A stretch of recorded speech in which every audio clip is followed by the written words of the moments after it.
Several major American publishers are suing Florida over a law that bans books with sexual content from schools. Some of the banned material includes literary classics such as Aldous Huxley's Brave New World, Kurt Vonnegut's Slaughterhouse Five, Ernest Hemingway's For Whom the Bell Tolls, and Leo Tolstoy's Anna Karenina. The publishers claim the removal of these novels from schools and libraries has led to indiscriminate book banning, which violates the First Amendment. They say the issue is that they're being removed for being pornographic when in reality they do not contain obscene material. For more on this, let's bring in CBS News legal contributor Jessica Levinson. She's a professor of law at Loyola Law School in Los Angeles. Good to be with you again, Jessica. What initially prompted this law and the state's subsequent book bans?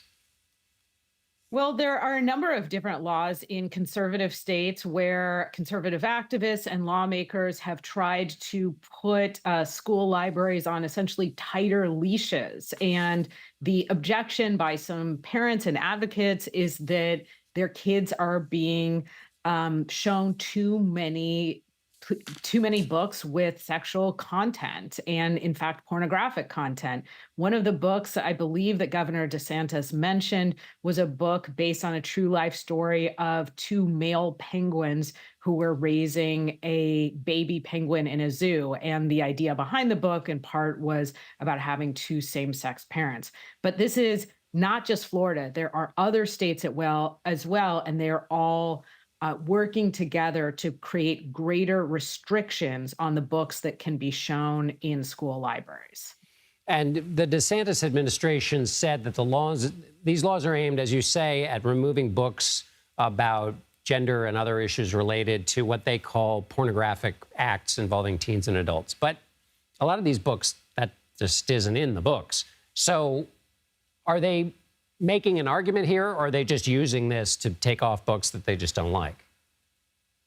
Well, I think they're making an argument here. And I think critics and those who filed the suit would say this is just about, one, it's politically expedient to say to parents who are upset, we are on it. We are banning these books. Don't worry, you get more control over your child's education. Because remember, part of this, of course, is saying to parents who are worried about what their kids are seeing, don't worry, you get more control. And part of this law is, in fact, allowing anyone, including a parent, to walk in and say, I object to this book, at which point the book is pulled off the shelves within 5 days.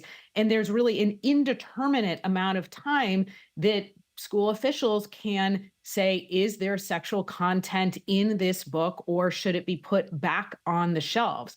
So the DeSantis administration is saying it's absolutely within their legal purview because courts have given public school officials broad latitude to determine for pedagogical reasons what they're going to put on those shelves. So this gets me to my favorite question, which is where do you draw the line? So in May, a judge wrote an opinion in a separate lawsuit involving these book bans, and he said the schools have the right to determine what materials they offer in libraries, but that the judge was not convinced that these removals didn't run afoul of the First Amendment, which is to say, to remove the double negative, that they might run afoul of the First Amendment. So where do you draw the line? How do you draw the line?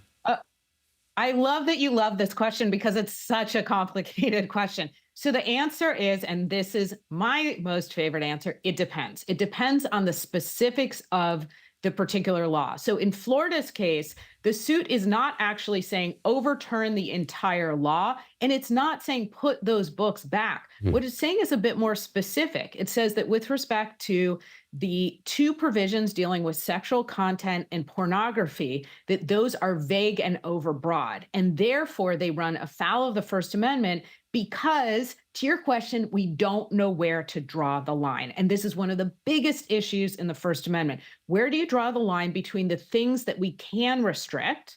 And those are things like child pornography and obscenity. And the test to determine what falls within those buckets is difficult. And then what are the types of things we can't restrict? And then add one more layer, which is we're not just in any place. We're in a school library where kids are accessing these books.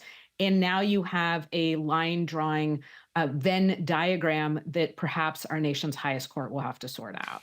Well, you just answered that question. I'll ask you this one shortly. You said that the DeSantis administration in Florida was allowed to remove these books for pedagogical reasons.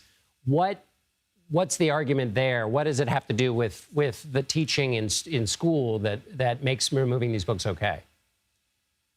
This is another great question. Well, what the courts have said basically is not specifically that the DeSantis administration or that the local school districts here can remove books, but in general, that they don't want judges second guessing these decisions. That if a school librarian or if parents pushing a school librarian, but if people on the ground who are not judges are saying, you know what, we think for a variety of educational reasons that we don't want our kids to see this type of material at the school library, that judges really won't look under the hood, put themselves in the shoes of these school officials and say, well, I'm not so sure. All of which is to say, school officials and the laws that they enforce, we give them broad latitude. Excellent. Jessica Levinson, as always, thank you so much.